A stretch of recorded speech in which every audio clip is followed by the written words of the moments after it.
I got bored. I made $100,000 as a teenager. Let me explain. See, all the gurus that you see online all have the same sob story. They grew up in poverty eating dirt. All of their teachers hated them and they got 1.0 GPAs. But unlike everybody else that you see online, that wasn't me. I grew up quote unquote normal. Sure, things weren't perfect, but when are they ever? I grew up with a home with a roof over my head and two parents that tried their best. And I'm well aware that that's more than some people can say. And on the flip side, you can literally scroll back through my YouTube and see the journey. My life as a university student, my life as a high school student, even my valedictorian speech. I liked school and don't think college is a scam. What I'm trying to say is that I had a normal life, but something changed along the way that threw me into this new world and let me move across the world to Buenos Aires. Something that let me hit my first 10K month at the age of 19 without clocking in or clocking out of an office. So for a normal, boring teenager just like me, then watch until the end because I also have a bonus for you. So let's start with the first business I tried to get into, which was app development at the age of 12 years old. See, during this time of my life, I kind of viewed myself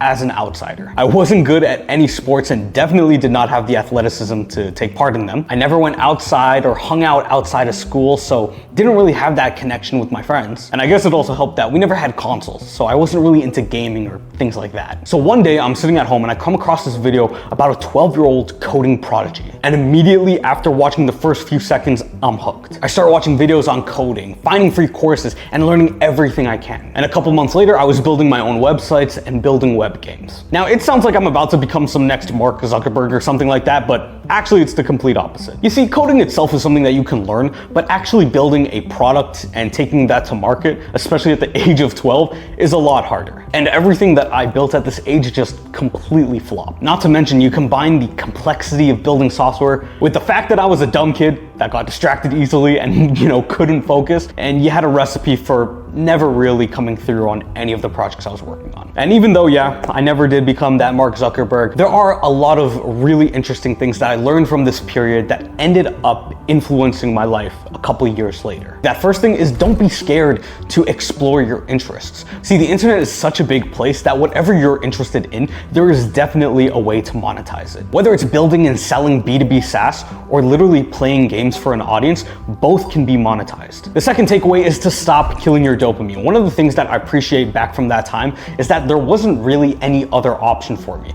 We didn't have games, I didn't have friends to go hang out with or things like that, and I wasn't good at sports. So what else could I do with my time other than learn and focus on my interests? Nowadays, there are distractions everywhere you look, so it makes it even more important for you to not kill your dopamine so that you can tap into what you're truly passionate about. And the final thing is to get resourceful. Even back then, at this age, I was looking for free things online. I was going and searching where nobody else was searching just to find the resources that I needed. And that is definitely something that I've continued to do now up until today. Because if you get resourceful and you can take the uncommon paths, you will reach your goals much faster. The second business that I tried in my teenage years around the age of 16 was becoming a YouTuber. Now, around 16 years old, I was probably in like grade 10, and honestly, things seemed like they were going well. I was crushing it in school, finally starting to figure myself out, and even talking to a couple people that were, more than friends. Now, one of the things to note at this time was that I was a CS major and I was really getting into technology, consumer products,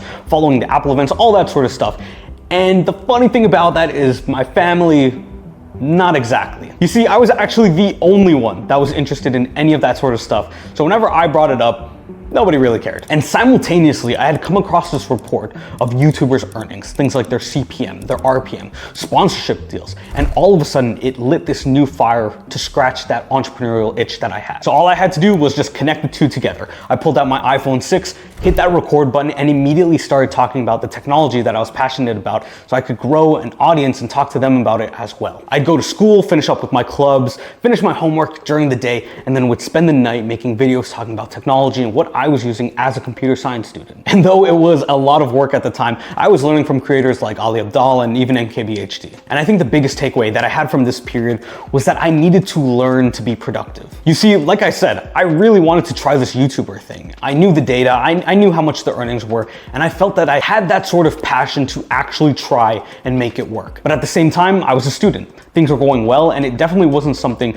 that I wanted to stop doing. So I had to figure out a way to manage both so that I could do it. And the the same thing applies to you. Maybe you're working a 9 to 5. Maybe you're a student. Maybe you're an entrepreneur and you're trying to go into different markets like content creation or things like that.